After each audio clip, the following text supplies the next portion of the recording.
Tinokwasana tose mangwanani ano nezita ratenzi Ishe Jesu Kristu nemufaro zvekare kuti tasangana pakuyanana pashoko raMwari.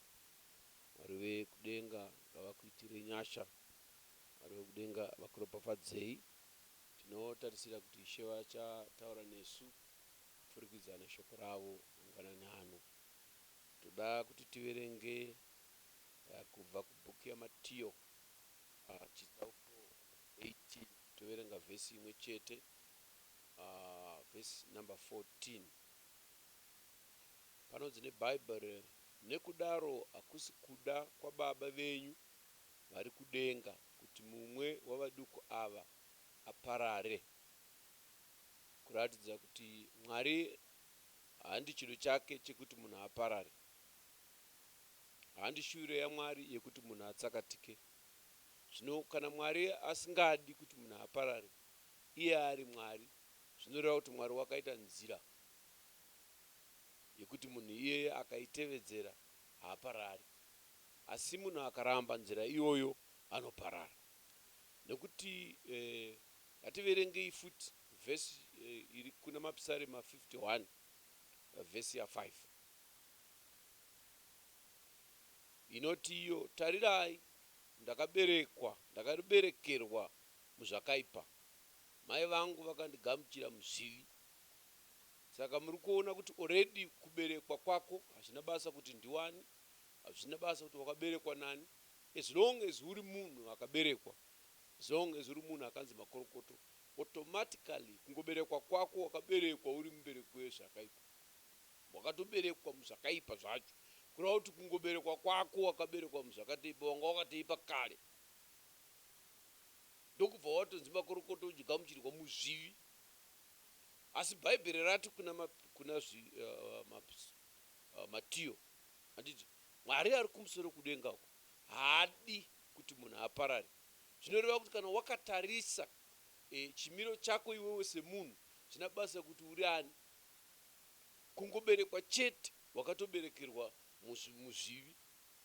Handiti nyaya yako haina chayakambonaka kana ndakaberekerwa muzvakaipa, kureva kuti wakatouya wakaipa kare. Saka chakanga chakangofanira kumunhu aberekwa kutongwa nekurashwa, nekuti already mukuuya kwako wakaberekwa muzvakaipa, mai vako vakakugamuchira muzvivi. Asi Mwari vozoti aiwo, kunyange zvako wakadai wakaberekwa maberekerwo avo, uri munhano yakaita saiyoyi, Mwari voti haafari kuti ufe, haafari kuti uparare. Saka Mwari wakagadzira nzira, nokuti nzira yekuberekwa kwedu takatouya zvakatoipa, takatouya zvakatobhiridha, takatouya tiisiri right zvachose, asi Mwari ndokubva aita nzira. Zvino ndoda kuti mangwanani ano nenyasha dzaMwari ndiparidze pamusoro penzvimbo yeuvando, nzvimbo inonochiita kuti uchengetedzeke. Handitika yatingati nerimwe mamwe mashoko, guta rokuti munhu atizire, nokuti already udhara watoone nhamo, waberekwa zvinhu zvakatobhiridha kare. Mwari ngaakuropafadzei mangwanani ano, tinamatei zvishoma. Baba variko kumusoro kudenga, tinokutendai Ishe vakanaka kuti shuviro yenyu, chido chenyu imimi saMwari, imi makatisika Jehovha vakanaka, hamudi henyu kuti munhu aparare. Ndokusaka makamusika mumufananidzo wenyu, kuti iyei munhu agokudai, iyei munhu agokunamatai. Ishe vakanaka muriko kumusoro kudenga, makagadzira nzira, Baba wangu makanaka mutsvene, yekuti tinge tiri vapenyu, makagadzira nzira yekuti tisaparara. Zvino tinokutendai Ishe vakanaka kuti nzira iyoyo iri pano, nzira iyoyo munayo. Baba wangu munogona kutitaridza mangwanani ano. Nekudaro Ishe vakatendeka tinozvisa mukati mamaoko enyu. Tinonamata mutsvene kuti Jehovha vakanaka kufemera kwenyu kuburukire pakati pedu, mutaure kuhana dzedu mangwanani ano. Ishe vakanaka mutsvene muriko kumusoro kudenga, kuti kuguma kwozvose tikuva vanhu vakachenjera kudzora mbiri nekukudzwa kuzita renyu. Chiropafadzai Baba kushoko rataverenga, muropafadze kuparidzwa kwaro, ropafadzaiwo zvekare kuteererwa kwaro. Tikuguma kunamata kwedu tigova vanhu vakangwara, tigova vanhu vakachenjera kudzorera mbiri nekukudzwa kuzita renyu. Maita enyu tinoisa zvose mukati mamaoko enyu. Tangai nesu, mupedze nesu, nairo zita ramambo nemuporesi wedu Jesu Kristu. Amen. Mwari akuropafadzei. Saka ndinofunga kuti mumwe nemumwe wedu akatarisa Mapisarema 51 anoona kuti zvechokwadi hapana ungwaru, hapana kuchenjera kwaungaita semunhu, nekuti wakatoberekerwa muzvakaipa kare, unotowo chakaipa pachako, wakatogamuchirwa uri muzvivi, saka zvivi zvakakumonerera, zvivi zvakakuputira. Asi kana wakadai zvinoreva kuti wakafanira kutongwa nekurashwa. Asi Mwari haandiro zano rake, Mwari handicho chido chake, Mwari handicho tariro yake. Mwari une nzira imwe, saka akati haafariri kuparara kwavadika. Saka Mwari haafariri kuparara kwako, Mwari haafariri kuparara kwaani zvake, asi iwewe zvamusimba resarudzo yako yekuti unoda kudini. Amen. Saka kana kuri kuparara ndezvesarudzo yako, kana kuri kurarama ndezvesarudzo yako zvekare. Asi ndoda kuti uzvizive kuti kana wakasazoita nzira yokufamba imwe nzira yekuti ubude kubva mukuparara, ubude muzvakaipa nemuzvivi, upinde muupenyu, inenge ichitowo sarudzo yako chaiyo. Amen. Saka hakuna ane favor, ane advantage kungoreva kuti zvinhu zvese zvinenge zvakangokuipira. Mwari ngaatibatsire iwo mangwanana anaya. Saka ndoda kuti taurei zvishoma nenyasha dzaMwari. Amen. Ndichitenda kuti pamwe mumwe munhu achabatsirika mangwanana anaya, kuti kune nzvimbo younofana kuti mushure mekunge waberekwa, mushure mekunge wapanyika pano, uri muchimiro chiri pamapisarema 51 vhesi ya 5, unokwanisa kutakanuka, unokwanisa kutobuda, unofana kutiza chimiro ichi ukanopinda mune chimwe chimiro chitsva chinenge chiine upenyu. Amen. Ndokusaka Mwari achiziva kuti Israeri mukurarama kwavo pane zvimwe zvinhu zvinoitika muupenyu zvausingatori sarudzo yokuzviita. Nekuti nhasi iwe uri mupenyu kudai, hakuna akasarudza kuberekwa, uye hakuna akasarudza kundoberekwa nani. Asi hazvina mhosva hazvo kuti wakaberekwa kupi, hazvina mhosva hazvo kuti wakaberekwa nani, asi iwe uchibva wangoziva kuti wakaberekerwa muzvakaipa, ukagamuchirwa muzvivi, saka tsoro yako yakatobhiridha nechekare. Asi mukudaro imomo Mwari haadi kuti uparare, nekuti kuberekwa kwako kunotokutungamirira kunoparara. Kuberekwa kwako iwewe kunototungamirira kuti unotsakatika, nekuti wakaberekwa muzvakaipa, wakaberekwa muzvivi. Zvakaipa nezvivi hazvigoni kukuisa kuupenyu. Asi Mwari ari kudenga uyu ndobva agadzira nzira yekuti iwewe ukwanise kupukunyuka. Watora sarudzo yokuda kupukunyuka kwacho. Inyaya chaiyo yekuti munhu atore sarudzo pache zvake. Amen.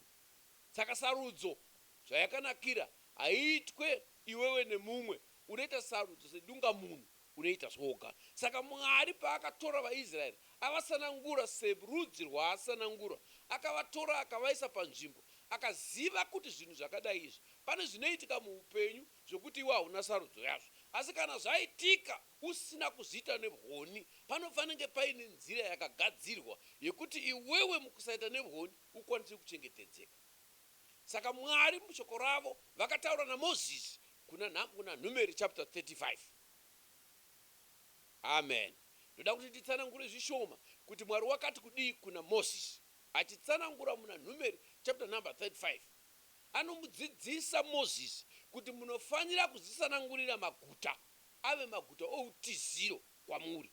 Kuti muurayi anouraya munhu asingaiti nevhoni atizireko. Kureva kuti muurayi uyo auraya munhu kwete nekuronga, auraya munhu kwete nehoni, kwete nekuda, zvaitika netsaona.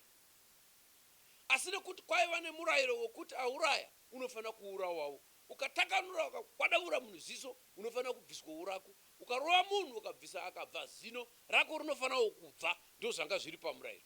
Zvino kana wauraya munhu wainzi unofanira kuurawawo. Asi Mwari woti kana wazviita izvi usina kuzvironga, wazviita izvi netsaona, Mwari woti haiwa bodo, munhu wakadaro iyeye haafani kufa. Munhu wakadaro iyeye mugadzirirei nzvimbo yekuti atizire ikoko. Ndiwe waitofanira kuvangirako kuti unochengetedzeka. Mwari ngaatibatsire mangwanana anaya. Zvino Mwari ataura kudai shoko iri raMozisi, ataura kupfurikidza naMozisi muprofita wake. Amen. Akataura shoko iri achiti kana mchinge masvika ikoko munofanira kurangarira mashoko aya, munofanira kudzoka kune zvandareva izvi kuti muzonozvizadzikisa. Handiti zvino mukaramba muchiverenga vhesi iyi, chapter iyi yaNumeri, Mwari akanga achitsanangura kuti maguta aya akanga ari mangani. Amen. Zvino tochienda manje kunozadzikiswa kwegwaro iro. Numeri chapter number 35 ine payakazadziswa. nekuti kana yakanga yakavimbiswa, handitika yakanga iri vimbiso yaifana kuzozadzikiswa, nekuti iwe ukatarisa mukati meshoko raMwari pane zvakavimbiswa zvinofana kuzadzikiswa panguva yako iwewe. Saka Moses ataura kuvana vaIsraeri ranga iri spoken word, rakanga riri shoko rataurwa naMwari, handitika, asi raifana kuzadzikiswa, haraizadzikiswa parakataurirwa apa. Ndosaka muchiona kuti paiparidzwa, paitaurwa nevanhu vakaita sana Isaya, handitika, vanhu havana kuziva kuti Mwari unozadzikisa shoko rake mumwaka nenguva yake. Saka Moses ataurirwa shoko naMwari, Moses aparidza shoko iri kuvana vaIsraeri, handitika, tozoona kuti rakazadzikiswa papi. Pakanga paine nyaya yemunhu anofana kupona, paya paine nyaya yegadziro yezvakagadzirwa kuti munhu iyeye uyu asina kuita zvinhu nevhoni akwanise kurarama. Amen. Nekuti kwakanzi maguta iwayo anofanira kuva kwamuri utiziro pamutsivi, nekuti kwaitowo nemutsivi weropa, kuti muurayi arege kufa asi asina kumbotongwa pamberi peungano. Muri kupabata? Aifana kutozotongwavo pamberi peungano. Zvino ngatichiendai kubhuku yaJoshua. Amen. Sauko number 20. Handitika, Mwari uya imi munofunga kuti zvechokwadi chaizvo. Ndoda kumbobvunzawo hama dzinodikanwa kuti Mwari wakaburuka here akadzokorora. Ini ndinotenda kuti Joshua paanoti zvino Jehovha wakataura naJoshua akati kudini? Verse number 2. Taura navana vaIsraeri uti muzvitsaurire maguta outiziro andakakuudzai nomuromo waMozisi. Kureva kuti Joshua aigona kutozviverenga kuti pakataurwa pana numeri 35. Mwari adzokorore akataura pana numeri 35 kuti mchinge masvika uko, Mozisi unaudza vana vaIsraeri, muchinge masvika kunyika yechipikirwa uko munofana kunogadzira maguta ekuti vanhu vatizire. Zvino Joshua uti aish, zvino ndini ndasvika, tisu tasvika munzvimbo yakataurwa iya. Akarifera back kuquotation, akarifera back kuscripture kuti Mwari makataura nemuprofita Moses. Zvino muchiti kana muchinge masvika, zvino tasvika, taakuzadzikisa, taakuita kuti shoko ramakarayira riya rizadzikiswe. Rekuti kana munhu wakauraya mumwe nekusaziva, kana asina kuita nevhoni atizirepo, achava kwamuri utiziro pamutsivi weropa. Amen. Endei nazvo munzwe. Kwanzi iye munhu aita mhosva, iye munhu watarisana nerufu pachezvake pauzima, iye ndiye aifana kuziva chokuita, ndiye aifana kumhanya, ndiye aifana kutiza, ndiye aifana kuenda kunzvimbo yeuvando, ndiye aifana kuenda kunzvimbo yechengetedzo. Zvino iwewe nekuti ndiwe wakaberekwa nembereko yezvivi, iwewe pachako ndiwe unofana wagadzirirwa nzvimbo yokuti utizireko.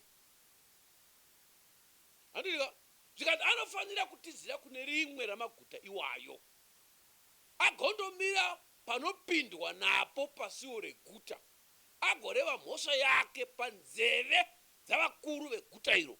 Ipapo vanofanira kumugamuchira pakati pavo muguta, vamupe pekugara, agogara pakati pavo. Ndoda kuti ndijekese chimwe chino apa, kuti mukatarisa pana Joshua chapter number 20 verse number 4. Munhu uyu watiza uyu, munhu waita mhosva uyu, asati apinzwa muguta, pane process yaiitika paguta, paentrance pokupinda napo, pakanga paine vakuru panopindwa nacho pasuo apa reguta apa. Waiti wasvika ipapo, hawaingosvika uchingoti poli, paiva nevakuru vanga varipo, voti pfa vako wauya kuguta. Handitika, tinzwe nyaya yako, kureva kuti vakuru ava vaifana kunge vaine humwe uchenjeri hwokupiwa naMwari, kuti vakwanise kuasesa kuti uri tsotsi here kana kuti zvichiwa imhosva chaiyo yetsaona. Kana wakaonekwa kunzi aiwa wanga wagara wakatovenga munhu uyu, ukamugarira munomusango ukamutema nedemo, wakuti nzimba yeutiziro vanoti kwete, tsibwa. Waifana kutsanangura nyaya yako. Handitika, muri kupabatapa, pane kutsanangura kwaidiwa. Handitika, paiva nehumwe uchenjeri hwakanga hune vakuru vepagutapa. Mapapata zvakanaka zvekuti kana tichitarisa Joshua chapter number 20 verse number 4 inoenderana navaHebheru chitsauko number 4 verse number 12. Mukupapata? Ameni. Ndokuti toda kupinda muguta iri, asi toda kuti muone kuti hamungopindwe. Pane munhu anofanira kuzvitarisa, uona kuti ndakaita mhosva, ndiri munhu wengava. Saka mhosva ine mushonga mumwe chete unofanira kuripwa. Asi karipirwe kemhosva aka ndekekutizira muguta. Zvino kunonzi kuvaHebheru chapter number 4 verse number 12 yamunozivavo imi hama dzinodikanwa vanoverenga mabhaibheri, nekuti shoko raMwari ibenyu, rine simba, rinopinza kukunda munondo unocheka kumativi maviri, rinobaya kusvikira panoparadzana mwoyo nemweya, nemafundo nomwongo, rinotonga mifungo nendangariro dzomwoyo.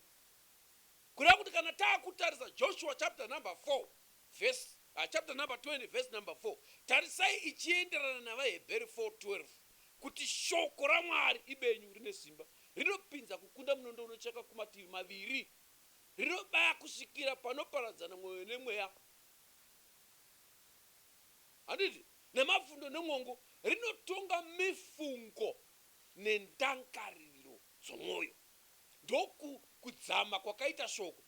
Ameni. Ukabata mavhesi aya, handitika, toda kufamba nayo kuna Joshua, asi tiine pfungwa yeHebrews chapter number 4 verse 12. Kuti uko paiva navanhu physical, vanhu chaivo vakanga vaine uchenjeri hwekupiwa naMwari, ndo vaigarira pagedhi. Usati wapinda imomo, handitika, waitanga wainda nepagedhi pamusiwo, wotanga wabvunzwa, wotsanangura, woonekwa kuti wakafanira here kupinda, vokupinza. Handitika, ivo ndo vaikupa nzvimbo yokuti ugare mukati meguta, wakutogara imomo. Handiti, nekuti hama yemunhu, handitika, anenge afa, regai ndikupe example kuti zvaigona kuitika sei. Kuti waenda iwewe naneighbor wako kunotsvaga huni mune demo, hapana chakamboipa. Muri munyaya iyo ndiwo uri kutema huni dzacho, uri kutema muti, wotema demo roguka kubva pamupinyi, paraguka rabva rananga pamutsipa wehama yako yanga yakagara pasi ichimirira teni yekuti izotemavo. Woto demo rakapinza rapinda pamutsipa, zvichiwa wotoona kuti demo zvarapinda mumutsipa wemunhu. Chinotevera ipapo munhu uya pfau atofa. Wauraya munhu, asi hauna kuzviita nehoni. Chaitanga kupinda mupfungwa mako ndechekuti uyu zvafa uyu, the next zviri kutoitika kufawo kwangu inini, nokuti unofana kutsiwa. Saka hama dzake dzaitenderwa pamurayiro kuti dzikubate, dzikuponde ufewo, nokuti wauraya munhu, saka unofana kuurawawo.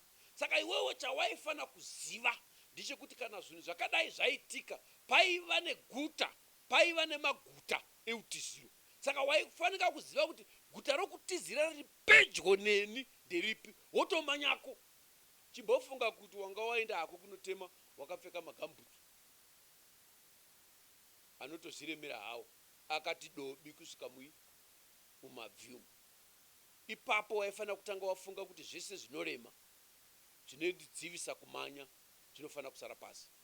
Kana anga ari magambutsu awo, waimboti ndine rudo namagambutsu anga, andinga, waitofana kukatanura nokurasha. Kana wadaro wotanga kumanya. Kana munhu aikurudzira muridzi akati hevo, panapa papuresha yadhuka, hawaimira, unobatwa. Waimanya chete, hauteereri zvevanhu vese ava, wanga wakatarisana neupenyu hwako, womanya wakananga paguta kacha. Wasvika paguta ndipo waifana kutora befa. Zvino ndiri kuti hama mudikanu, iwewe wakaberekwa nembereko yezvivi, une mhosva iwewe. Wakamanya here? Kana usina, teerera nhasi, manya izvezvi. Kwokupedzisira kwesevhisi ine uchaziva kuti guta racho riri kupi, ende unofana kunoitei wasvika ikoko. Amen. Saka munhu aimanya hama dzeuyo wafa, padzaingonzwa kuti hama yavo yafa, yaurawa nemunhu, vaitsvaga chese chavaigona kubata muruoko kukutandanisa kuti vakuuraye. Vaida kukuvharira, vanofana kukudzivisa kuti usasvika kuguta rokutizira, kuti vakubatire panze. Kana vakakuwana uri panze vakakuuraya, haisi mhosva. Amen. Saka vaitoziva kuti uri kutomhanya izvezvi, teverai munhu. Kana vachimhanya vachitevera, vachiita midzi dzese dzekuti vakubate usati wasvika paguta. Ukaira wapinda paguta, watochengetedzeka, watovanda. Vanenge vachitokuona kuti uyo munhu uyo, vanogona kutotutuma nehasha, vanotutuma neshungu, kuti munhu auraye hama yedu, handiti? Asi havagoni kukusvikira, havachakugona. Vachitokuona kuti uyo, chero vaine museve, havachakukandika, hazvichatenderwa. Amen. Saka iwe uziva kuti mukuberekwa kwako unotoone mhosva. Saka mweya yetsvina inenge iri tek newe, inokutandanisa kwese kwese, ichida kuti usasvika kuguta rokutizira. Kuti kana uri kunze kweguta, handiti ka, unorobwa jakajiriri, unoitwa madiro. Asi kana wachenjera manje, unoti zvimwe zvese zvinondiremedza izvi ndinozvirasha, womanya wakananga kuguta. Ameni. Bhaibheri rinotidzidzisa, tikati dzikei hende kuna Joshua, muone kuti pakanga waifanira kunozokupuwa nzvimbo yekugara. Hawaizvisarudzira, kana wapuwa nzvimbo wainzigara apa zorora. Handika? Zvino kana mutsivi weropa achinge amutevera, unoona kuti mutsivi weropa aitevera, haifanira kuisa muurayi muruoko rwake, nokuti wakauraya wokwake asingaiti negonyi, asina kumuvenga kare. Verse number 6. Zvino iye anofanira kugara muguta iro kusvikira amira pamberi peungano atongwe, kusvikira pakufa kwomuprista mukuru achavapo mumazuva iwayo. Ipapo muurayi anofanira kudzoka aende kuguta rake nekumba kwake, kuguta kwaakanga atiza. Regai nditsanangure apa hama, kureva kuti zvaireva kuti pane chinhu 1 chaikubuditsa muguta uchidzokera kunzvimbo kwako usina mhosva. Chimwe chacho changa chiri chekuti muprista weguta iroro mukuru, musi waanofa, ukanzwa kuti muprista afa, zvaifanira kudanidzirwa kwese kwese kuti muprista weguta rakadai afa. Vanhu vese vaifanira kuzviziva, vobva vazvinzwa. Ndo chaikupa mvumo yekuti kana zvadaro unofanira hako kubuda muguta ukadzokera kuya kumusha kwako, vaya vasingakuurayi.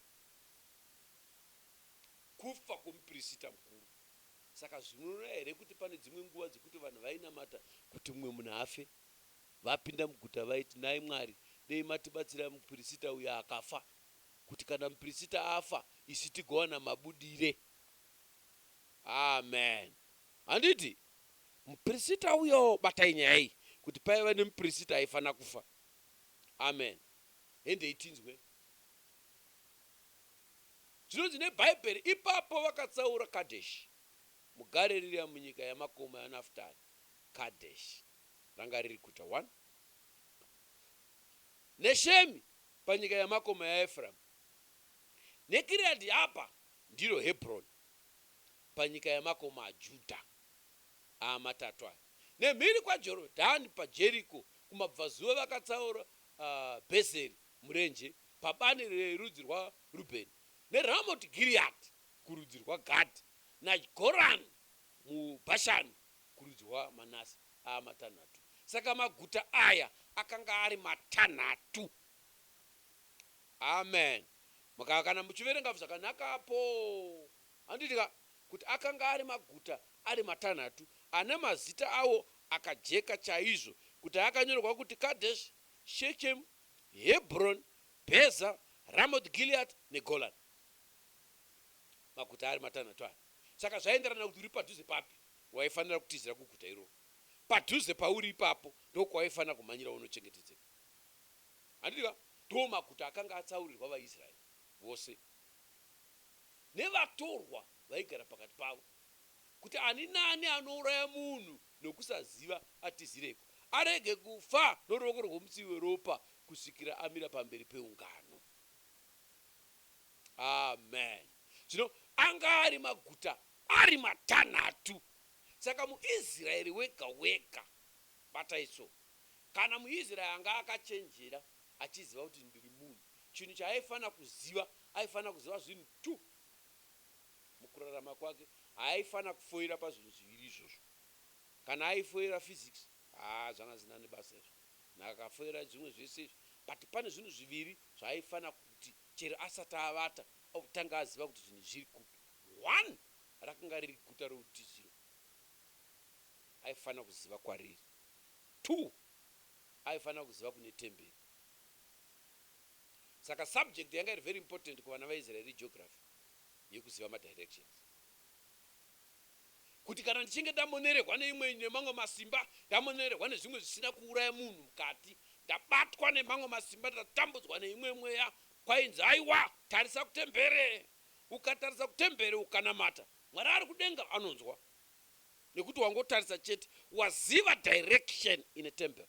Wonamata wakatarisana netemberi, ukanamata zvishuwa Mwari ainzwa. Kana wapara mhosva yekuuraya, waifana kumhanya, waifana kuziva futi direction ine rimwe ramaguta ari matanhatu.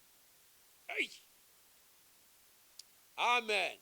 MuIsraeri wese nemunhu aigara naye padhuze, izvi zvinhu zvanga zviri very very very important. Amen. Haifana kurerutsa nyaya yeguta rekutizira, haifana kurerutsa nyaya yetemberi. Amen. Zvokuti ndotenda kuti Jona handidika ari mukati medumbu rehove, zvokuti situation yake yaitaridzika sokunge iri beyond redemption. Akarangarira mashoko akataurwa naSoromoni kuti kana vana vemumwe wevana venyu ava vaIsraeri akanga apinda mutsaona, akanga apinda mutsekwende, apinda mune rimwe dambudziko hombe, imimi Mwari akatarisa kutemberi akanamata, munzwei, Mwari vaitonzwa. Saka itovoka kuti Jona akati by faith ndichashozvonoka kwandatarisa ndokutemberi akanamata, akaona chimwe chinhu chichiitika. Amen. Saka Mwari uyu akaita provision achiitira Israeri panyama iyi. Handizvo here? Asi iwe urangarira kuti Israeri yapamweya, the same provision yakaitirwa vaIsraeri vepanyama, Mwari akaitira Israeri yepamweya. Amen. Aya aiva maguta ari physical. Ndizvo ka? Amen. Iko zvino isusu taakutarisana neguta risiri physical. Guta redu isusu ra spiritual. Amu mumaguta umu paiva neumwe munamato womunhu apindamo aiti haiwa demuprista akafa. Ukapinda nhasi kumangwana kuna marira muprista, it means after 2 days watodzokera kwawakambewatiza kuya. Ndosaka muchiona ropa rehwai, handitika, neremakondobwe ranga risingabvisi zvivi, ranga risingabvisi mudongodongo wokutadza, raingofukidzira. Saka waitogona kudzokerazve ukatenda futi semistake iyoyo ukamanyazve. Amen. Kureva kuti waigona kutonge wakazviita kana ka 10 asi zvichingoitika nemistake zvakadaro, nokuti muprista wakaenda akafa wabuda, muprista akafa futi wabuda, akafa gozi vaprista vanga vari vanhu pamaguta iwayai. Mwari ngatiwanire nyasha mangwananano. Handitika pane guta reuvando, pane guta rekutizira, ndoda kuti zvijeke kuti une mhosva iwe. Amen. Imbofungai kuti munhu apinda mukati meguta atora mhepo, zvangu zvaita, ndapinda muguta. Mutsivi weropa aitegona kutoti uchitomuona kuti uyo ari panze apa. Handitika guta ranga rina maboundary, ndizvo tomuona kuti uyo achiti akakutarisa so kuti akauraya mengu, chero akakutukirira waimubhaibhisa zvako zvidai, sorry, because angasinga wanga watove unreachable, wanga usingasvikiriki, asi achikuona. Saka ndichimbotaura ini tinogona kuvanda pachena, unenge uri muguta rekuvanda, kwete kuti hausi kuoneka, uchitoonekwa kunzi uyo, as long as uri inside hapana problem. Asi kana tomboti kuti munomu munenge maita sema manyanya kutonhorera, rega ndimbowa kuti panze apa pakadini neruoko, wobudisa ruoko pashe peguta, ruoko ruoko chete, rega ndingobudisa ruoko ndiwe kuti kune ushano wakadii kunze uko, kunze kwakadini ikoko, ndimbonzwa ndingoita feel, ndite test yekunze. Paunongobuda mutsivi weropa waidimbura ruoko bam, chero ukachema kayowe ndandimburwa ruoko, waiti ruoko rwaendepi, indauri ndirura niwe wabuditsire ruoko. Amen.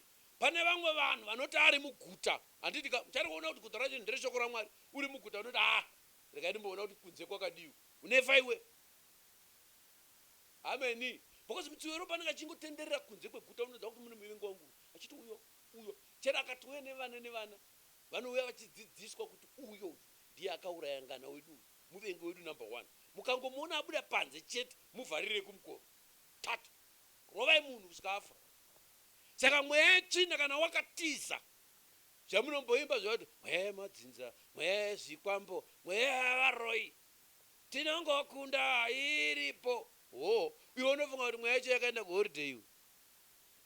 Kana wamhanya ukapinda mweya yacho iri kutendera yemadzinza iyo iya inomirira kuti ungolutwa luwa panze apa. Ameni. Handiti munoona kuti unenge wakateiwa zviri simbu sezvakaitwa Shimei. Shimei akaudzwa kunzi Shimei, all right, wakatuka David kai. David akakuregerera zvake. Asi manje pakazoya Solomon akati Mr. Shimei, hazvina hazvo kukanganikwa nyaya yenyu iya. Asi zvatakudza yaiva Shimei. Kana muchida upenyu musayambuka rukova. Upenyu hwenyu nzvimbo yekuvanda ndikoku. Mukangoyambuka uku mafa. Shimei akati handaupusa kai. Handiti, but Shimei haana kuziva kuti kune step because anga ari chirema. Ane kangu kasifambire kaakanga achiita kekuti munhu aidentify ndi Shimei. Ndobva zvaitika kuti rimwe ramazuva madhonga aShimei acho akabva ayambuka mhiri. Ndobva aona kuti ari mujinga mekarwizi kakanzi usayambuka. Shimei akatarisa pamwe akakwira mumuti akatarisa akati pano nondoona ndonzi vaniwe ndonzi Shimei. Ndobva aburuka akati arega ndikonoti mheri handiti cheya Shimei uyambukei achingonoti pfu kudzoka murwizi meya achiyambutsa madhonga ake. Ndobva vaShimei maswera ndaonekwa. Zikazi takamboitawa zvokuti makanzi hamuyambuka ko mazita sei aShimei kati achiregai kudarozvo madhonga awa ndandati ndingonotora madhonga ndidziise kumhiri kati asi tadi mavonekwa. Shimei akabva angoziva ndafira pano.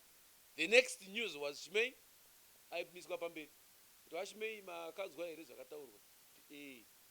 Handiti saka mazvishora. Handiti unenge uchida kutsvaga chikonzero kuti handaigoita seiko. Ndakangotiwo zvangu kungoti uchibuda muguta. Handiti ndo mafira akaita Shimei. Ameni. Saka ukaona kuti zveguta iri nderekuti kana wapindamo unopuwa nzvimbo kwete yemumwe, unopuwa yako wobva waziva kuti ndazorora. Zviri kuitika kunze uko chisiyana nazvo watoita detach zvachose mumasystems mamwe ekunze uko nokuti ane rufu mukati. Amen.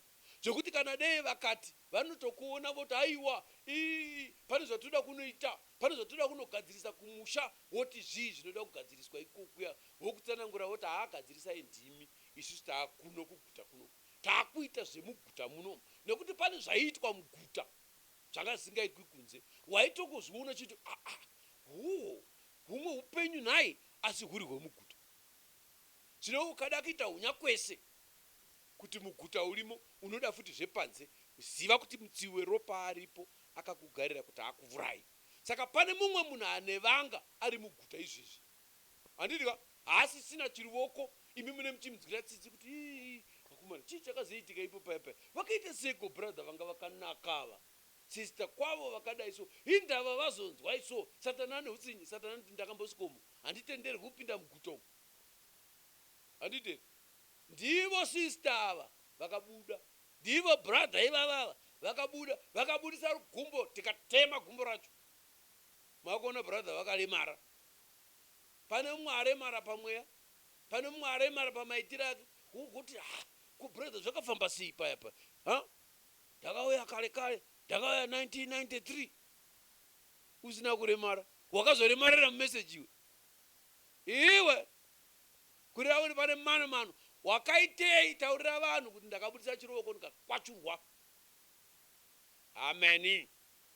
ipapo pacho paita sekunge zviri innocent. Hapana chiri innocent, gara muguta. Teerera zvawakadzidziswa nevakuru veguta. Zvino vakuru veguta kuIsraeri vanga vari vanhu. Isusu muno kana tava munguva yedu seIsraeri yapamweya, vakuru veguta ishoko ndo rinotidzidzisa rotipa ugaro hwekugara. Zvokuti saka takadzidziswa kuti hatiiti makwikwi, you are not competing na anyone. Hapana wokuita makwikwi naye.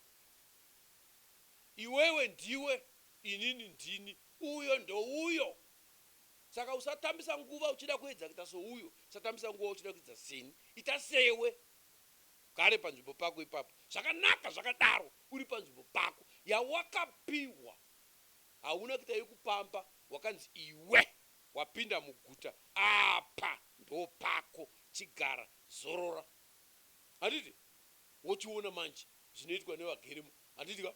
Nokuti inzvimbo yokuvanda, inzvimbo yokuchengetedzwa. Maguta awa anga ari maguta ari matanhatu. Amen. Imimi makadzidziswa shoko muchizvarwa chatiri kurarama chinechi. Munonatsoziva kuti Mwari unoshanda nemabhi ake kana kashandire kaMwari. Handiti ka? Mwari ndewe dzimwe metsi. Ndizvo ka? Nekuti takadzidziswa isusu neshoko racho nemuprofita wechizvarwa kuti 6 inhamba yemunhu. Handiti ka? Kuti kana tichitarisa 5 inhamba yenyasha, it's grace. Ndizvo ka? Takabva ipapo tikati 4 handiti ine zvainoreva, 3 inoreva zvainoreva. Handiti ka? Saka ukangana waziva izvo zvezvezvi kuti number 4 ideliverance, number 5 igrace, number 6 inumber of man, asi number 7 icompletion. Kuti Mwari kana achiita zvinhu zvake anoperera panumber 7. Handiti? Ndosaka muchitaura kuti ukaverenga Bhaibheri pana mazera 9 emakereke, pane zvisimbiso 9. Handiti? Ameni. Mwari wakasika nyika akaita zvimwe zvese mumazuva matanhatu nezuva rechinomwe ndobva azorora. Saka Mwari hunomwe pane kunokwaniswa kupedziswa kwenyaya yake inoenda pahunomwe 7. But oti kuIsraeri itai maguta 6, haana kuti itai 3, haana kuti itai 4, haana kuti itai 5, akati itai 6. Mwari aiziva samu dzake, asi haigona nekuti Israeri wanga uri mumvuri. Nyaya yacho hayaipererapo because maguta matanhatu ane zvaaimiririra. Ndokusaka tichiti tikaenda kuIsraeri, tikaenda kune zvaitwa kuIsraeri, paurawa gondobwe raiva zvariraimiririra. Handiti? Kumumvuri ranga riri gondobwe. Kana taenda kuchinhu chaicho chacho chiri kuisa mumvuri, tiri kuona ari Jesu Kristu, ari Mwari pachezvake. Zvino apa wati maguta aya ngaaite matanhatu ndobva aisa mazita. Kureva kuti Mwari haiperera apa. Uyu kana wanga uri mumvuri, ko zvacho zvanga zvichiisa mumvuri chii? Amen. Handiti ka? Kana muIsraeri aimhanya achinosvikovanda achichengetedzeka, ko iwewe neni nhasi tomanyira kuGolani here kuIsraeri kana kuti kuRamoth Gilead? Kwete! Asi Mwari wakaisa provision yeguta rekuti iwewe neni tikwanise kutizira nhasi. Ameni. Hazvina basa kuti uri musamba Karuma, kana kuti uri kuMalipati, kana kuti uri kumajokochwa ekupi. Handiti? Never mind, kwauri koko unogona kutomanya nhasi ukapinda muguta. Kana urimo makorokoto, ndoda kuti arimo usatamba uchida kutsvaka zviri panze. Unoremadzwa uri muguta. Hatidi vanhu vanoita zvirema muvari muguta, nekuti guta harina urema. Ukaremarira muguta, haisi mhosva yeproblem yeguta ndeyako. Wada kubuda panze, ukati ndakangwara mazuva ano ndombopota ndichibuda, pane kamushana kari panze peguta. Iwe mushana wepazhe peguta iwe ndiwo ungakunakira iwe uri munhu weguta. Ameni. Saka Mwari unokwanisa zvinhu zvake muhunomwe 7. Handiti ka? Saka taverenga aya 6 aya, Mwari akanipa nyasha tichaenda zvinorehwa namaguta iwo ari matanhatu aya. Handiti ka? Kwete nhasi. Asi tikaenda ikoko tichiti 1 by 1 kuti guta iri sei rakatumidzwa kuti Ramoth Gilead, kuti guta iri sei rakanzi Shichemu, zvichimboreva kuti kudini, uchaona kuti zvinobatana. Asi rechinomwe ndora ndoda kuti ndikutaridzei kuti iroro guta iroro rinotookore chinomwe Mwari wakarizeva akati itai 6 because anga nerichi 7. Toona tichienzanisa namaguta awo kuti guta iri rakasiyana pakudini. Handitika endei kuna Hebrews chapter number 7. Vahebhero chitsauko number 7.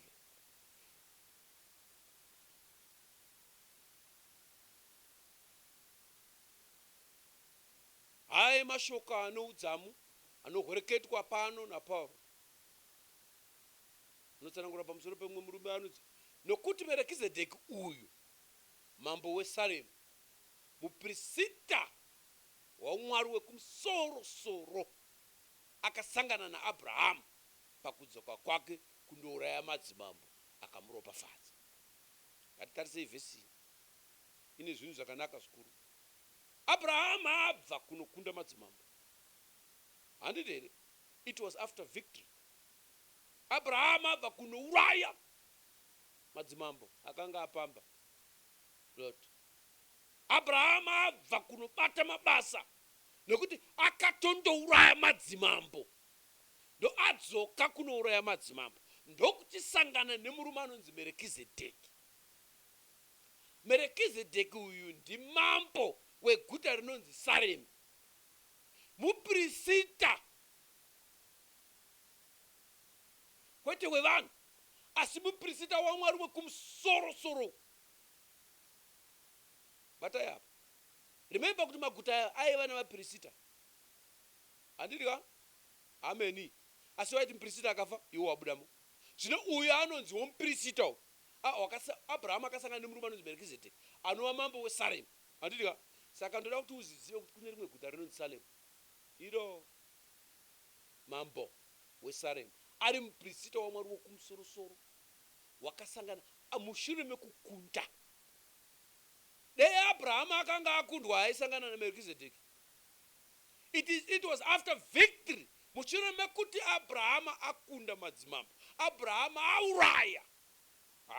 Ndobva asangana naMerekizedheki mambo weSaremu muprista waMwari wekumusoro-soro.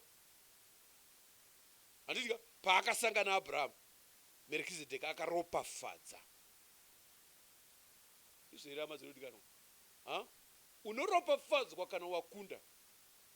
Ameni. Wauraya mweya yetsvina. Tiri tese. Endei pavhesi inoteerera munzwe. Abrahama akamupawo chegumi chezvose. Iye pakutanga ari mambo wekururama. Kana zvichishandurwa uyezve mambo weSaremu ndokuti mambo werugare. Abrahama akati asangana nemurume akadaro, chimwe chinhu maari chakamuudza kuti hai handi munhu nje uyu. Ndobva Abrahama abhadhara chegumi kuna Merekizedheki. Handitika? Ameni. Abrahama pane chakajeka maari kuti haangori munhu.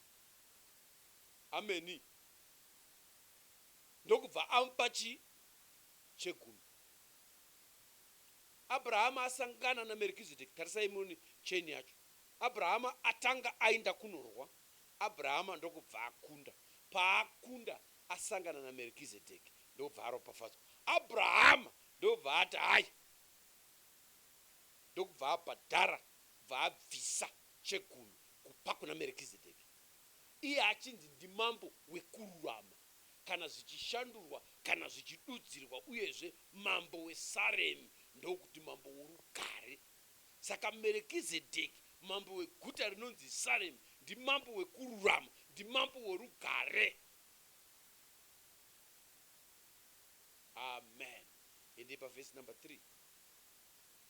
Asina baba mambo muprista haana mai, asina madzisekuru, asina kutanga kwamadzisekuru, asina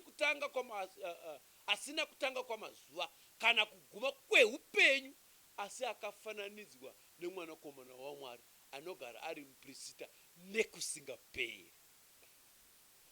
Saka Merekizedheki muprista weguta rinonzi Saremu, asi muprista asingafi. Hapana nedzozve kwaari, haafe. Kureva kuti kana munhu akapinda muguta rinonzi Saremu iri, hapana mukana wokudzokera kwaakambobva. Chapter yavharwa. wakugara imomo dakara mbembe. Hamuzi mokuti ndapinda ndichabuda. Kwete. Asi kuti upinde muguta rinonzi Salemu iri, rina muprista anonzi Merekizedeki, uyo asina baba, asina mai, asina madziteteguru, asina kutanga kwamazuva kana kuguma kweupenyu. Saka kana wapinda imomo muguta imomo, unofanira kuti paguta pacho ipapo pane siwo iroro pane zvinokunzvera kuti upinde. Kana wapindamo dakara mbembe, hamubudwe umo. Wobva waziva kuti tapinda narini. Amen. Hebrews chapter number 4 verse 12 here inobva yati keche apa kuti uyo usati shoko racho iroro yariya, nokuti shoko raMwari ibenyu rine simba, rinopinza kukunda munondo, pfuura munondo unocheka mativi maviri, rinobaya kusvika panoparadzana mwoyo nomweya nemafundo nemwongo, rinotonga mifungo nendangariro dzomwoyo. Ishoko raMwari. Saka kana wasvika ipapo usati wapinda umo, unotanga wanzverwa, ukasangana naMerekizedeki uyu, paunonoti koche, hamubudwe. Asi rangarirai kuti panga uchinge wapinda muguta iri, pane kwawabuda, pane kwawatiza. Handiti ka? Nokuti wakaberekwa nembereko yezvivi. Pawatiza uchiinda uku, membership dziriko uku dzinenge dzichiti newe. Ngazangoperera mukuimba ka. Mwewe madzinza, mwewe zvikwambo, mwewe varoi, tinongokunda. Unoikunda uri pai? Unofanira uri mukati meguta iri. Ende kana wapinda imomo haubude, nokuti muprista wacho hafe. Ameni. Kureva kuti unotofanira kuziva kuti upenyu hwashanduka zvachose. Zvekoko ndasiyana nazvo zvachose. Handichisina mugove nezvavanoita uko, ngavaite ndo vari ikoko. Ini ndawe muno, munoraramwa nokusingaperi, nokuti muprista wemo haafe. Tatizei kwatabva uko. Rega ndikusimbisire uone hama mudikani. Ameni. Ngativerengei quotation inowanikwa mumessage yakanzi investments, kuti kwakatizwei uku. Ndoda kuti uone kuti zvatiri kutiza izvi haazi maskechi. Ameni. Panoda kutomhanya neupenyu.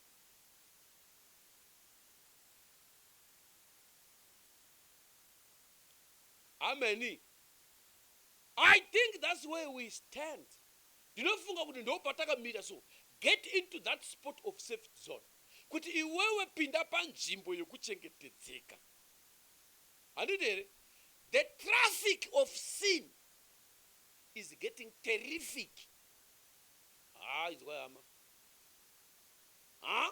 The traffic of sin is getting terrific.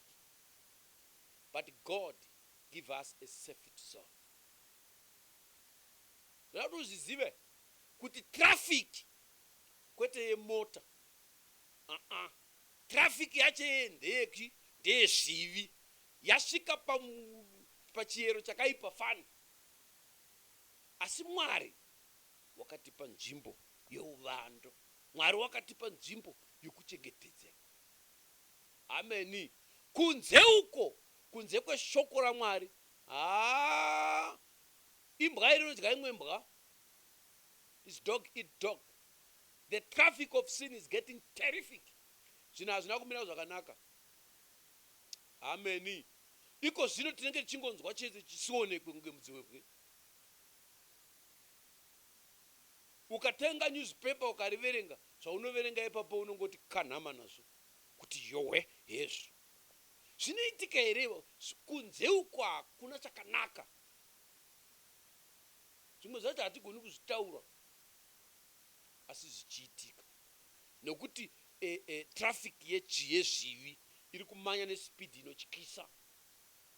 Asi Mwari une vavakapa nzvimbo yokuvanda. Nzvimbo yacho iyoyo inonzi shoko raMwari. Ameni. Asi kana wapinda umo, nokuti chinokunzvera pakupinda paya unonosikudzidziswa nokunoudzwa zvinofanira kuitwa kuti uve mugari akanaka handitika kuti uve mugari akanaka wemuguta umu unenge ufana kunge une simba handitika simba racho iroro rinonzi mweya mutsvene ukaripiwa uchinge wapinda apa unobva unoti zete wozorora zvako. Amen. Handitika simba iroro rinoita kuti paunopinda unosvika ubayiwa nhomba kwete nhomba yamunotya yecovid. Aiwa pane nhomba chaiyo yekuti uchingoti usati wapinda unonzi nhomba shwe. Nhomba iyoyo inouraya mudzi wechivi. Nhomba iyoyo. Ameni. Idzi nhomba dzana covid idzi unogona kuibayiwa nhomba yacho ukazongorwara futi necovid yacho. Handida kuti musabayiwa, asi ndoda kungokutaridzai nekuti ndo nhomba ine mukurumbira mazuva ano yokubayiwa, iyo yekubayirwa covid inhomba. Ameni. Ndizvo here vanhu vane tariro chaizvo yakakura kuti kana uchinge wabayiwa nhomba yecovid zvino kana ukabatwa nechirwere checovid zvinogona kukurerutsira chokwadi chavanenge vachitaura. Asi pane nhomba yekuti ukainzi shwe, nhomba iyoyo inouraya zvese. Handitika ameni. Inoparadza virus yechivi. Ndianiyo neokatyire kamunoita kufa vanhu imi. Ini ndiri kutaura kuti pane imwe nhomba yekuti ukaibayiwa nhomba iyoyo inobvisa virus bam zvekuti chivi hachina nhiri pauri. Ameni.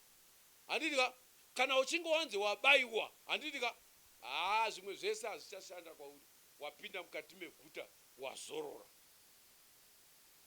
Saka kana waamo garamo, chirega kuti waamo wakuda kutanga kutsvaga kuita sekuti unoyemura zviri panze kuti mujaya akabayiwa nhomba angazoda musikana ari pashe. Kundaona musiwo ndaona emerenzi yata wakanaka iye ari pashe, iwo munhu wakabayiwa ndo haana kubayiwa nhomba munhu itsotsi. Ameni.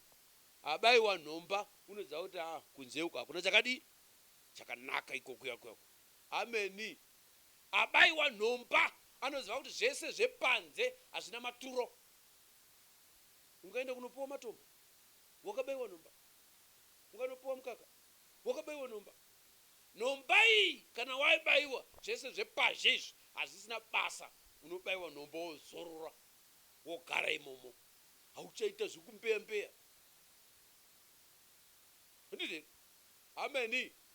Unoramba uri imomo muya. Kana wapinda imomo unotoona vamwe varimo zvekuti unozoona kuti hamuno munoita zvese zvinodiwa, unoteerera chete kuzvinoitwa sei uri imomo wabayiwa nhomba iyi. Nhomba vanhu ngavabayiwe nhomba iyi. Ameni. Kubayiwa nhomba yokanzi shwe.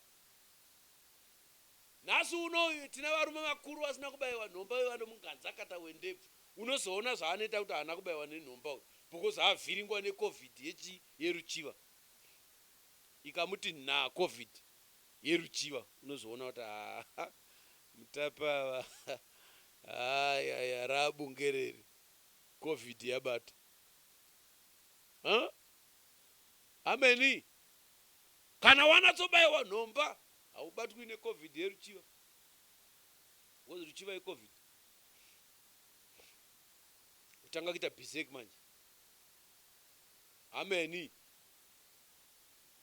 Kana baba vakabayiwa nhomba jaya haafanika vechidiki ndevanonyepera nhomba. Ka bayiwai nhomba vafana imi.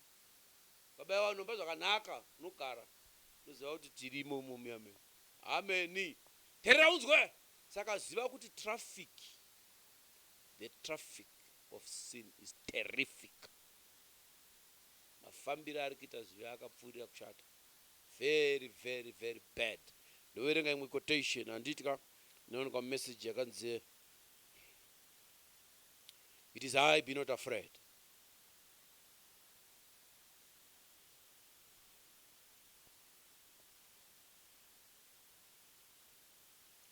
Teerera unzwe mashoko akanaka. Right from there. Paragraph number 8. Hanzi nemuprofita I was preaching the other night, the name of the Lord is a tower where the righteous run into it in their self. Aren't you glad to be in there tonight? the great safety zone where all the devil's darts are passed away. Andika kana wapinda umu Satan ana madarts ese anenge achiti nepamusoro haachakunanga iwewe. Amen. Saka anenge achitenderera so. We are in that great safety zone where all the devil's darts are passed away by our shield of faith, to know that we are standing in that safety zone, anchored in Christ, safe as we can be there. Not even death itself can harm us. We are already dead. Our lives are hid in God through Christ, sealed in there by the Holy Ghost. Amen. Saka unotosimpiswa paunopinda muguta reuvando, paunopinda muguta rokutizisa, unofana kunge wakasimpiswa. Chisimbiso chacho mweya mutsvene. Amen. Miseve yese inenge iriko iwo wakachengetedzwa, nokuti mukati meguta reutiziro ndo mune kupodzwa, mukati meguta reutiziro ndo muna marapafadzo ese anobva kuna Mwari, ese hawo namarudzi awo. Kana wasimpiswa nesimba remweya mutsvene, wapinda muguta, unogona kuti seted tizi, wonyarara zvako, woti aiwa Satani akwete kuti hako, toziziva kuti ariko, but uri kunze uko. Andidika zvokuti unenge uchitoti urimo, chichandingatya,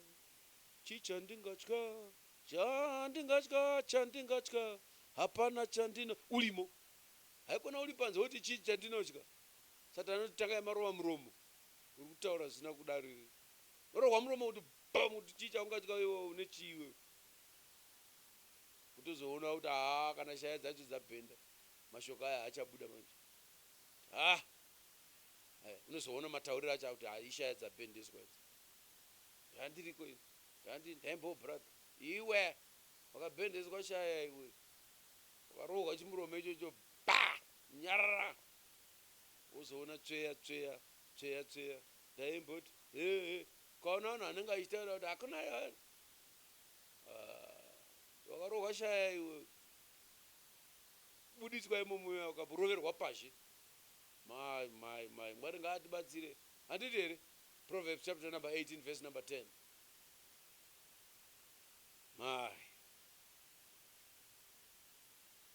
Zita raJehovha inhare yakasimba, wakarurama unovangiromo nokuchengetedzwa. Amen. Saka panotoone nyaya yokuvanga isarudzo yako pakuti unoda kuvangirepi. Wakarurama unovangiramo, kana avangiramo unochengetedzwa. Tinotenda Mwari nenyasha dzavo. Vakarurama varipi vanofana kunge vachivanga, nokuti pane nzvimbo yokuchengetedzwa. Hativerenge imwe quotation inowanikwa message yakanzi the third Exodus. Praise be God. 6306 30M, third Exodus.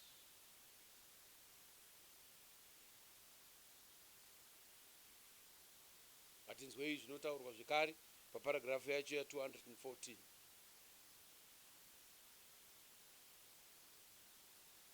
And the only thing that you can ever do to beat him, chinhu chaunokwanisa kuita chete kuti ukwanise kukunda dhiabhurosi, ndeyekuti zembera pana Kristu. Wozvinindipisa iye Mwari pache zvake kuti akutungamirire. Hakuna imwe nzira yaunogona kuita nayo kuti ukwanise kukunda. Pfungwa dzako, your intellectual powers will never do it.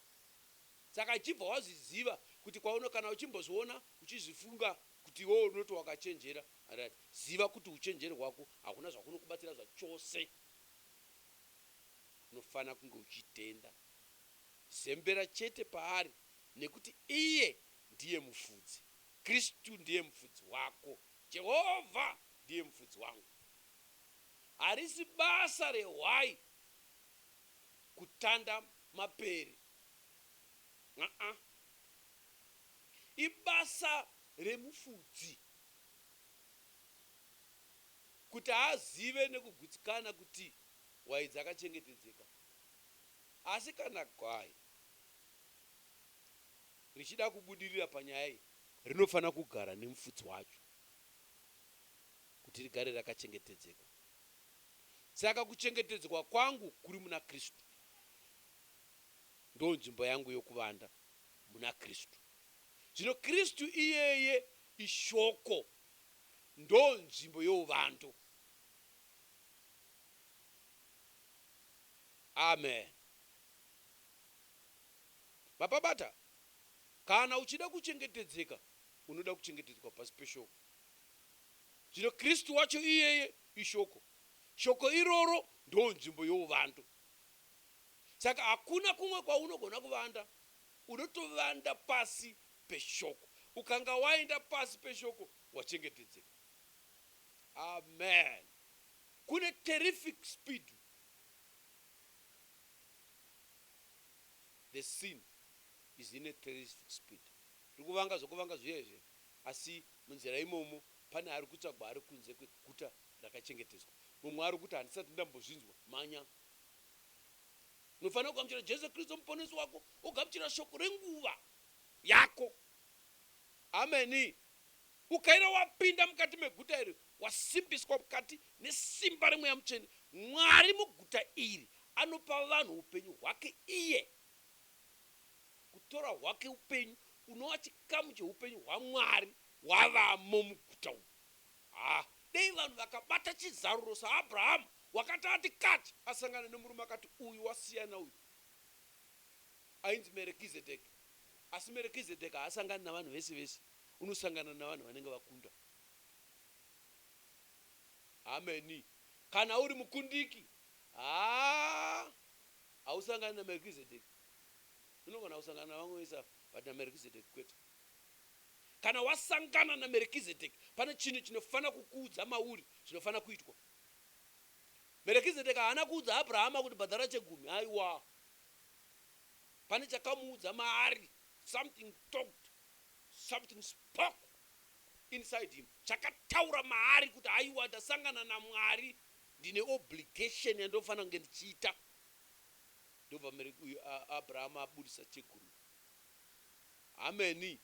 Zvinotoreva kuti panofana kunge wakasangana Merekizedheki, pane zvinojeka, pane zvinobetenuka. Kana uri ngoritaira uri musango mo, ndezvemusango. Asi kana wasangana naMerekizedheki, Merekizedheki muprista weguta rinonzi Salemu, akakutora anonukisa mukati meguta iro.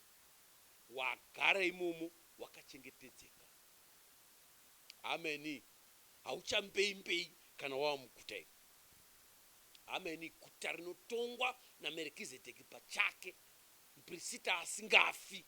Kura kuti kana wapindamo chirove, wapinda zvachose. Amen. Chepanze wakanganwa, hausisina mugove nezvinoitika panze apa. Mwari ngaatiwanire nyasha. Amen. Wakazviziva izvi. Pane nzvimbo yakanaka. Vakaimba vanhu vanoimba vakati pane nzvimbo yakanaka pedyo nababa vedu. Ameni. Iriko nzvimbo iyi. Haizi yekufungidzira. Inzvimbo mhenyu chaiyo inotovapo yekuti unogona kupinda ipo paya. Chiri kuita kuti vanhu varemerwe nechikristu chacho ndechekuti vakambopinda vamwe vacho vari kupota vachibudisa maziso. Unopesera waabofu. Watodogorwa maziso uchiti pane zvakanaka zvandiri kuona apa. Iwe pane vamwe vakuramba vari muguta manje. Akauya imo maane meso iko zvino aabofu. Guta rinopofomadza kwete. Ndiwe wakabudisa musoro. Kati ndimboona zviri pazhapa. Ukabudisa musoro ndobva wangochungwa masari tu balolo. Izvino waakuti tutu. Handiti kuti vanhu vazoona sekuti muguta umu ndo munoremarira vanhu. Iyi safety zone. Ungatobva wakaremara uko. Kwauya nyasha dzikakuwana, dzikakutwasanurira wapinda uko. Kwete kuti wabva uko uchita seuri nani, uye woremarira muguta. Inhema dzakasviba kuti ndo. Ukaona zvinhu zvichiita sekuti hazvisi kuita, tarisa. Uri kuita here zvawakanzi uite wapinda muguta umu? Nokuti pane zvinodzidzisa. Shoko rinokuudza mararamire, shoko rinokuudza zvokuita wapinda mukati meguta umu. Ukazviita zvinofamba, zvinoendeka. Amen. Pakuti vanhu vanenge vachitaura imwe language nekuti vari panze. Kuti mazuva ano zvinhu zvakaoma asikana. Toita seiko iwewe language iyo hauitaure uri muguta. Nokuti all things are possible. Ndo madzidzisirwa atinoitwa tapinda muguta. Kuti muno language inofana kushanduka. All things are possible to them that believe. Those who know it. With God it is impossible. Kunyange with men it is impossible. Saka kwawapinda kuno, wapinda in the region, wapinda munharaunda of the possibilities. Wapinda munharaunda yezvinogoneka. Zvose zvinenge zvichigoneka. Amen. Unotozvinzwa mauri kuti kana watapinda muguta so tinodada tirimo. Ndo munoimba kuti ndodada naye Jesu, ndodada. Uchitodada naye Jesu wacho. Wobvunza iwe ari panze kuti kwa iwe unodada naniwe. Amen. Woona kuti panze apa mabasa kuwanda. Kubhutsurwa chete. Mwari wekudenga ngavatibatsire mangwanani ano. Amen. Kune guta reuvando, kune guta reutiziro, guta rechinomwe rinonzi Jerusalem. Salem is Jerusalem. And iroro rine muprista anonzi Melkizedeki. Anditika ndiani munhu asina kumbonzi makorokoto, ndiani asina kudzindedzo, ndiMwari pachake. Saka muprista weguta ndiMwari mpune. Ivo pachavo ndivo vanenge vari varidzi veguta, ndivo vanotonga muguta iri. Saka kana wapinda, wapinda zvachose. Iguta risina reverse. Kana wapinda imomo, giya reverse rakati kwachuka worasa. Unenge unzwawo zvinoitika nekuzviona zviri kunze uko, asi uchiti tigere mushe tiri munyasha. Amen. Saka ndiri kuti kudii hama mudikanwa, dzamisa dzako pfungwa, uri muguta iri. Kana usimo manya, pinda muguta. Amen. Kana urimo, usarunzirwa neruzha rwepanze, nekuti sin iri paspeed yakaipa, terrific speed. Amen. Saka zviri kuitika panze apa zvineinewe, ita zvemuguta. Dzidzisika, utende nekuteerera zvinotaurwa kana wapinda muguta. Guta reshoko. Amen. Kuti zvinhu zvako zviendeke, zvinhu zvako zvigoneke, chiteerera zvinotaurwa mukati meguta iri.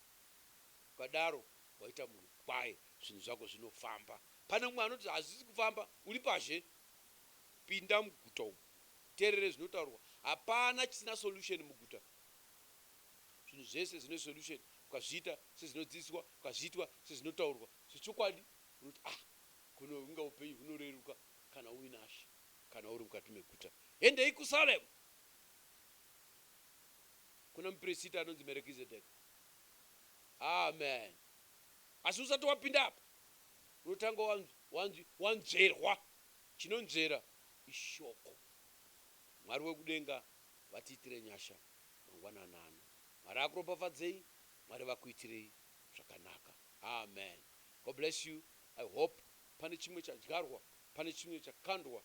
Amen. Pane mumwe mwoyo wavhevhetedzwa kuti manya wena, usateerera zvevamwe.